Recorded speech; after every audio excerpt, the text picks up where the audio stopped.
Hi friends అందరికీ ఈరోజు మనం చెప్పుకోబోయేది మలేషియాలో ఉండే తెలుగు వాళ్ళు ఉన్నారు కదా, వాళ్ళందరికీ మరి పర్మిట్ ఉంటుంది కదా, పర్మిట్ ఎలా చెక్ చేయాలి వాళ్ళు చెప్తాను. అంటే యాక్చువల్గా నేను వచ్చినప్పుడు కూడా మొదట్లో నేను కూడా పర్మిట్ చెక్ చేసుకోవడానికి చాలా ట్రై చేశాను. కాకపోతే మన తెలుగులో చెప్పేవాళ్ళు ఎవరు లేరనమాట. అందరూ బెంగాలీలో చెప్పేవాళ్ళు ఎక్కువ మంది, ఎందుకంటే ఇక్కడ బంగ్లాదేశ్ చాలా ఎక్కువ మంది అనమాట. ఇక్కడ వర్క్ చేయడానికి బంగ్లాదేశ్లో ఎక్కువ మంది వస్తారు మలేషియాకి. సో ఏంటంటే నేను యూట్యూబ్లో చెక్ చేసినప్పుడు అన్నీ బంగ్లాదేశ్ వీడియోసే ఉండేవి. మన తెలుగు వాళ్ళు అసలు ఒక్క వీడియో కూడా నేను ఎక్కడ కూడా చూడలేదు. సో నాలా చాలామంది ఉంటారు కదా మన తెలుగు వాళ్ళు మలేషియాలో. సో వాళ్ళ గురించే నేను వీడియో చేద్దామని చెప్పేసి వీడియో చేస్తున్నాను.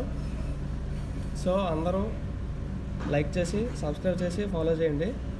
సో మీరు లైక్ చేయడం వల్ల నాలా ఇబ్బంది పడేవారు ఎవరైతే ఉంటారో వాళ్ళకి రీచ్ అవుతుంది ఈ వీడియో. సో దాని గురించి అని చెప్పేసి తప్పకుండా లైక్ చేయండి. ఇంకా మీరు మలేషియా గురించి ఏమైనా తెలుసుకోవాలని అనుకుంటే నాకు కింద మెసేజ్ చేయండి, కామెంట్లో మెసేజ్ చేయండి, నేను తప్పకుండా రిప్లై ఇస్తాను. అండ్ వచ్చేసి మన ఇండియాలో ఈ వీడియో ఎవరైనా ఇండియాలో ఉండే వాళ్ళు చూసుంటే, మీకు తెలిసిన వాళ్ళు ఎవరైనా మలేషియాలో ఉంటే తప్పకుండా వాళ్ళకి షేర్ చేయండి. సో మీరు షేర్ చేయడం వల్ల వాళ్ళకి ఇన్ఫర్మేషన్ తెలుస్తుంది. సో నాలా ఇబ్బంది పడకుండా వాళ్ళు ఉంటారు. సో తప్పకుండా మీరు షేర్ చేస్తారని అనుకుంటున్నాను. సో ఇంకా మనం ఇప్పుడు వీడియో స్టార్ట్ చేద్దాం. చలో ఇప్పుడు మనం వచ్చేసి క్రోమ్లోకి వెళ్దాం. యాక్చువల్గా మీరు పర్మిట్ అప్లై చేసే ప్రాసెస్ ఎలా అవుతుంది అని అంటే, మీరు వచ్చేసి ఫస్ట్ ఆఫ్ ఆల్ మీరు పాస్పోర్ట్ అనేది మీరు సబ్మిట్ చేయాలి. సబ్మిట్ చేశాక మీకు కొన్ని రోజులకి మీకు వాళ్ళు 90 డేకి రమ్మని చెప్తారు. 90 డేకి మీరు వెళ్ళాక 90 వేసాక మీకు ఒక ఫామ్ వస్తుంది. మీకు ఒక ఫామ్ వస్తుంది. ఆ వచ్చిన ఫామ్ మాత్రం మీరు జాగ్రత్తగా దాచిపెట్టుకోండి. ఎందుకంటే ఆ ఫామ్లో మీ డీటెయిల్స్ వచ్చేసి అన్నీ ఉంటాయి. తర్వాత మీరు ఏ కంపెనీ కింద అప్లై చేస్తున్నారో ఆ కంపెనీ యొక్క డీటెయిల్స్ అన్నీ ఉంటాయి అనమాట. అంటే మీ కంపెనీ యొక్క రిజిస్ట్రేషన్ నెంబర్ వచ్చేసి ఉంటుంది, తర్వాత మీ పాస్పోర్ట్ నెంబర్ ఉంటుంది, మీ డేట్ ఆఫ్ బర్త్ ఉంటుంది, మీరు ఎప్పుడు అప్లై చేశారో ప్రతి డీటెయిల్స్ అన్నీ ఉంటాయి. మీకు స్క్రీన్ మీద నా ఫామ్ వచ్చేసి మీకు ఇస్తాను. మీ స్క్రీన్ మీద మీరు చూడండి.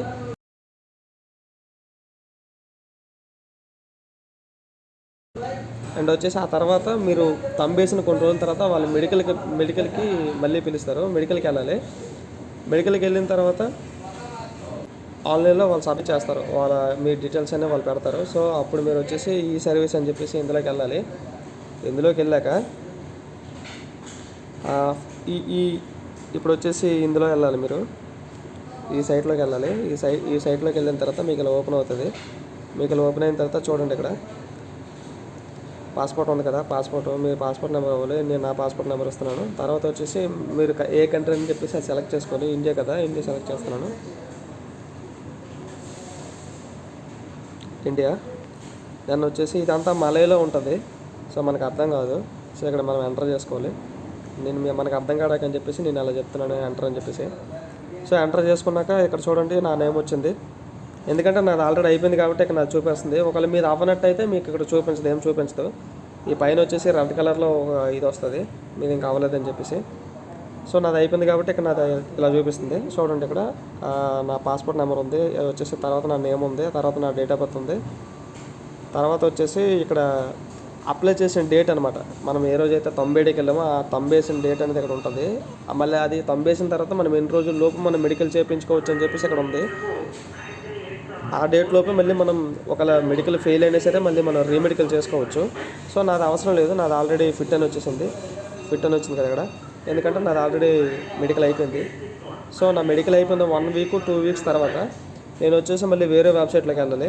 సో మీకు అది కూడా చూపిస్తాను. సో ఇప్పుడు మనం టాప్లో ఉంది కదా, ఫస్ట్ వెబ్సైట్లోకి వెళ్ళాక ఇలా వస్తుంది. ఇక్కడ వచ్చాక మీకు నేను ఆల్రెడీ చెప్పాను కదా, స్టార్టింగ్లో ఒక ఫామ్ వస్తుంది అని చెప్పేసి మీకు డిస్ప్లే మీద ఇస్తానని చెప్పాను. సో ఆ ఫామ్ వచ్చేసి ఇక్కడ మీరు ఆ ఫామ్లో మీ కంపెనీ యొక్క రిజిస్ట్రేషన్ నెంబర్ ఉంటుంది. ఆ కంపెనీ యొక్క రిజిస్ట్రేషన్ నెంబర్ని మీరు ఇక్కడ ఎంటర్ చేసుకోవాలి.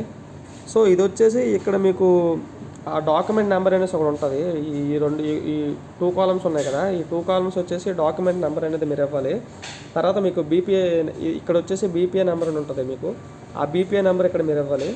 సో ఫస్ట్లో మనకు బీపీఏ నెంబర్ రాదు, ఎందుకంటే మనం ఒక ఏజెంట్, ఇప్పుడైతే నేనైతే ఒక ఏజెంట్ అండర్లో ఉన్నాను. సో ఆ ఏజెంట్ నాకు ఇవ్వడు కదా, బీపీఏ నెంబర్ ఇవ్వడు కదా.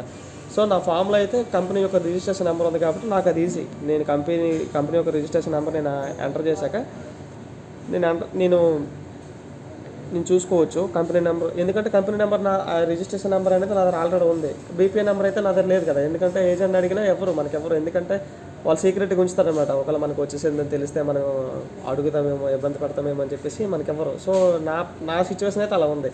సో నేను వచ్చేసి ఆ కంపెనీ యొక్క రిజిస్ట్రేషన్ నెంబర్ అనేది నేను ఎంటర్ చేశాను. ఎంటర్ చేశాక డీటెయిల్స్ అన్నీ వచ్చేస్తాయి. నేను చాలా రోజులు ఎవ్రీడే నేను చూసుకునేవాడిని. సో 1 డే అప్డేట్ అయ్యాయి నా డీటెయిల్స్ అన్నీ. సో నా డీటెయిల్స్ మీకు చూపిస్తాను చూడండి. సెకండ్ రోలో ఉంది నా డీటెయిల్స్. ఇక్కడ రమేష్ ఉంది కదా, పడాల రమేష్. సో ఇది వచ్చేసి నా బీపీఐ నెంబరు. ఇప్పుడైతే ఇక్కడ బీపీఐ నెంబర్ చూపిస్తుంది, ఎందుకంటే ఆల్రెడీ వచ్చేసింది కాబట్టి. ఫస్ట్లో అయితే ఒకళ్ళు వచ్చినా సరే నా కంపెనీ రిజిస్ట్రేషన్ నెంబర్ తెలియదేమో అనుకొని చెప్పేసి వాళ్ళు ఎవరు కదా, వాళ్ళు ఎవరికి నచ్చరు. సో ఇది వచ్చేసి బీపీఐ నెంబరు, ఇది వచ్చేసి కంపెనీ యొక్క రిజిస్ట్రేషన్ నెంబర్ అనమాట. ఇది వచ్చేసి నా నేము. తర్వాత ఇది వచ్చేసి పాస్పోర్ట్ నెంబరు. ఇక్కడ వచ్చేసి లూలూస్ అని ఉంది కదా, లూలూస్ అంటే అర్థం ఏంటంటే పాస్ అని చెప్పేసి, పాస్ చేస్తారు మన మన మన పర్మిట్ని వాళ్ళు ఆల్రెడీ గవర్నమెంట్ వచ్చేసి ఆల్రెడీ పాస్ చేసిందని చెప్పేసి అర్థం. అన్నీ లూలూస్ అని ఉన్నాయి కదా, లూలూస్. యాక్చువల్గా ఫస్ట్ అయితే బార్ అని వస్తుంది. బార్ అంటే కొత్తగా, బార్ అంటే ఇక్కడ మలైలో కొత్త అని చెప్పేసి, కొత్తగా వచ్చిందని అర్థం. లూలూస్ అంటే పాస్ అయింది, ఆల్రెడీ వచ్చిందని, పాస్ చేశారని అర్థం. ఇంకోటి వస్తుంది చూపిస్తున్నా అండి, అది ఆల్రెడీ పాస్ చేసిందాన్ని మనం ప్రింట్ ఇచ్చుకుంటే ఇక్కడ ఎలా వస్తుంది, ఇక్కడ చితక్కని వచ్చింది కదా, అంటే ప్రింట్ అని అర్థం అనమాట. మలైలో చితక్ అంటారు, మనకు వచ్చేసి ప్రింట్ అని అర్థం. సో ప్రింట్ ఇచ్చుకున్న తర్వాత మనకి పర్మిట్ వచ్చినట్టు అర్థం అనమాట. మనం ఎప్పుడైతే ప్రింట్ ఇచ్చుకున్నామో మన పర్మిట్ మనకు వచ్చినట్టు అర్థం. సో ఇలా చెక్ చేసుకోవాలి. ఇంకేదైనా మీకు డౌట్ ఉంటే నన్ను అడగండి, లేదు ఇందులోనే ఏదైనా డౌట్ ఉంటే నాకు కిందన కామెంట్లో మెసేజ్ చేయండి, నేను తప్పకుండా రిప్లై ఇస్తాను.